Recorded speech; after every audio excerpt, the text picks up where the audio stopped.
Assalamualaikum warahmatullahi wabarakatuh.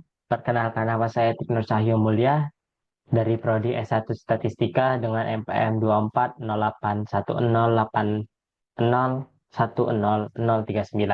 Kali ini saya akan menjelaskan tentang proyek akhir dari mata kuliah praktikum algoritma pemrograman. Kita di sini ingin membuat sebuah kelas yang berisikan cara untuk membuat dataset kosong, menghapus dataset, menambahkan data ke dalam dataset, menghitung ukuran pemusatan suatu dataset, menghitung ukuran penyebaran suatu dataset, mengeluarkan output summary statistik, menghitung korelasi, membuat model regresi, dan menghitung koefisien determinasi.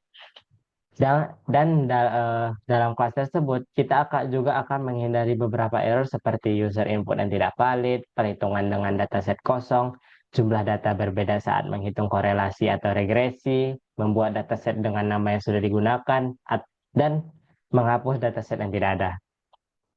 Jadi di sini kita sudah membuat sebuah kelas yang berisikan fungsi init, lalu fungsi dataset kosong yang kita menggunakan kondisi if return false, yang mana jika data Cahyo tidak dalam set data, maka berarti variabel sudah digunakan. Lalu dengan ini kita membuat dataset atau nama variabel dataset. Lalu kita membuat fungsi untuk menghapus sebuah dataset dengan pengecualian kondisi, yaitu ketika data Cahyo tidak ada dalam sel data, maka berarti dataset itu tidak ada, tidak ditemukan. Dengan fungsi del, kita menghapus dataset. Lalu kita masuk ke fungsi menambahkan, kurang lebih sama seperti yang menghapus. Ketika kita menggunakan append sebagai cara kita untuk menambahkan data, yaitu append untuk menambahkan data di ujung atau di akhir array, dengan try value error untuk menghindari adanya error. Lalu kita masuk ke fungsi min, sama seperti yang tadi dengan kondisi if data not in, lalu ketika data tidak ada, maka ia akan bilang masih kosong. Lalu rata-ratanya di sini kita pakai eh, sebuah sintaksum untuk menghitung jumlah atau semua dari dataset ditambah dengan jumlah dari dataset tersebut. Lalu masuk ke menu median. Di fungsi median, kita menggunakan sorted untuk mengurutkan data tersebut. Ketika total total dari datasetnya itu ganjil, maka ia akan langsung mengambil data yang di tengah. Tapi ketika genap, dia genap, dia akan mengambil eh, sebelum dari pertengahan itu dan pas di tengah. Lalu ditambahkan, baru dibagi dua. Itu adalah hasil dari median. Kita masuk ke rentang. Sama seperti sebelumnya, kita menggunakan beberapa syarat agar dataset untuk menghindari error. Lalu kita menggunakan sorted. Nah, untuk min, dataset paling awal itu pasti arraynya 0, dan juga maksimal itu datasetnya adalah total dari dataset dikurang 1. Lalu kita kurang, dan itu adalah range-nya. Lalu kita masuk ke kuartil 1. Kuartil 1 kurang lebih sama seperti median. Hanya saja di sini ia menggunakan slicing data antara awal atau array 0 sampai pertengahan. Yang mana nanti akan mengambil datanya dari 0 sampai sebelum pertengahannya. Lalu kita lakukan seperti kuartil 2 tadi. Sama sama halnya dengan kuartil 3, eh, kita slicing datanya. Hanya saja ketika datanya ganjil, kita harus slicing datanya itu, n-nya itu harus ditambah 1 dulu. Jadi ke, jadi mediannya tidak akan ikut campur dalam perhitungannya. Tapi ketika ganjil ya tetap saja kita bisa, ketika genap kita tetap saja bisa ambil yang pertengahan sampai akhirnya. Nah, selebihnya sama seperti kuartil 2, kuartil 1.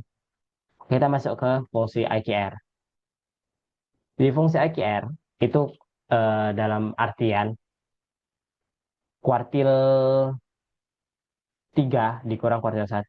Maka kita buat lu kuartil 1, kita buat kuartil 2, dan lalu kita kurangkan. Lalu kita masuk ke fungsi varian dengan rumus varian.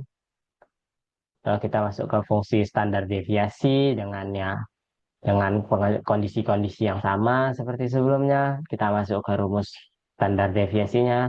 Sama seperti varian, hanya saja kita akarkan dengan, atau kita pangkat dua kan dengan akar, dengan seperdua. Ya, kurang lebih artinya sama dengan diakarkan. Lalu kita masuk ke korelasi. Dari sini kita memakai argumen yang sedikit berbeda, yaitu dua argumen. Dan kurang lebih ini sama seperti yang sebelumnya untuk mencegah adanya data tidak ditemukan atau data yang kosong. Dan di sini adalah penggunaan untuk apakah data tersebut eh, memiliki jumlah yang sama atau tidak.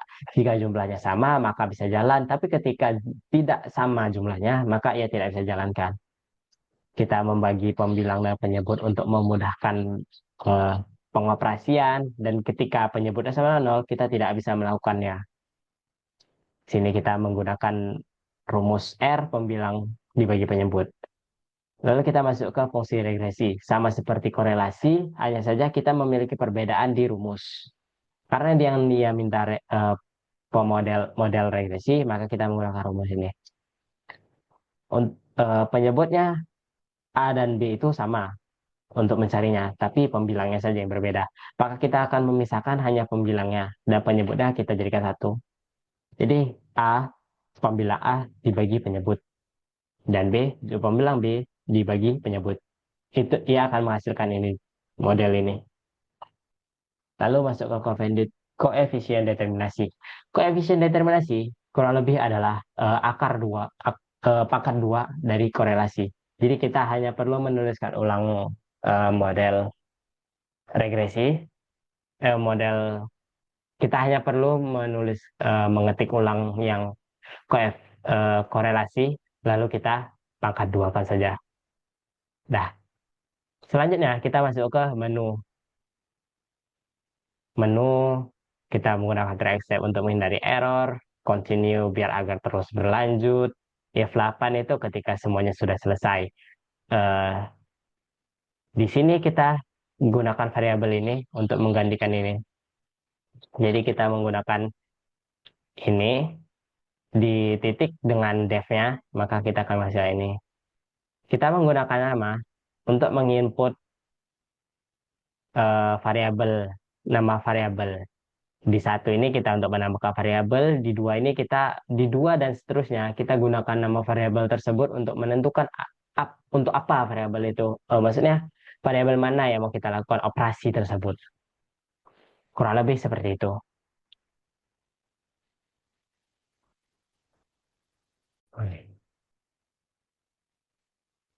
Jadi di sini kita akan mencoba untuk menghindari beberapa error sekalian mencoba menjalankan CLI ini. Misal yang pertama itu kita menghindari user input yang tidak valid. Jadi ketika kita mencoba masukkan hal yang di luar dengan apa yang kita kondisikan, maka ia akan eh, bukan error, tapi ia akan mencoba memberitahu kita bahwa hal tersebut salah. Jadi ketika di sini ada 8 menu, tapi ketika kita klik 9, dia akan maaf, menu Anda tidak tersedia. 3 huruf sama halnya. Lalu kita masuk ke membuat dataset. Kita masukkan variabel Cahyo. Lalu kita masukkan lagi dengan nama yang sama.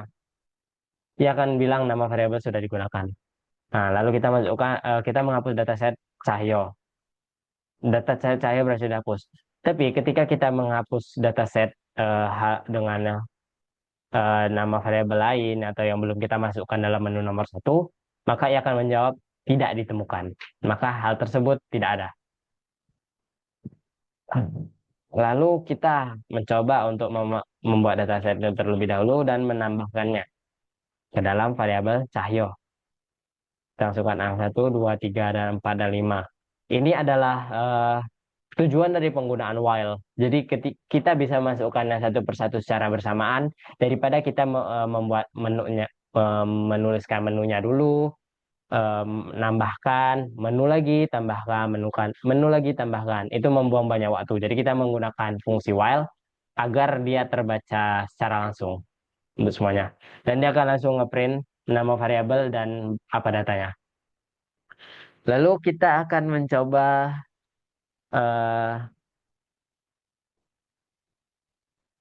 perhitungan dengan dataset kosong. Perhitungan dengan dataset kosong. Itu misal kita buat sebuah dataset baru dengan nama Raiden, lalu kita menghitungnya. Satu mean Raiden, maka ia akan bilang dataset Raiden masih kosong. Lalu kita berarti dia sudah tidak bilang error, tapi bilang datanya itu kosong. Jadi dia bilang itu salah. Kamu harus masukkan lagi datanya baru bisa. Oke. Lalu kita mencegah terjadinya perbedaan huruf, perbedaan data dalam untuk menghitung regresi dan korelasi. Kita tambahkan dulu, salah, langsung saja. Kita tambahkan data Raiden. Tadi kita masukkan ke data saya itu 5. Untuk mengetes apakah eh, cek error itu bekerja, kita masukkan saja 4. Lalu kita masuk ke menu regresi atau korelasi dengan variabel X Cahyo, variabel Y-nya Raiden, maka ia akan bilang jumlah data harus sama. Lalu error berikutnya buat dataset, menghapus dataset yang tidak ada sudah. Oke, sekian dari saya.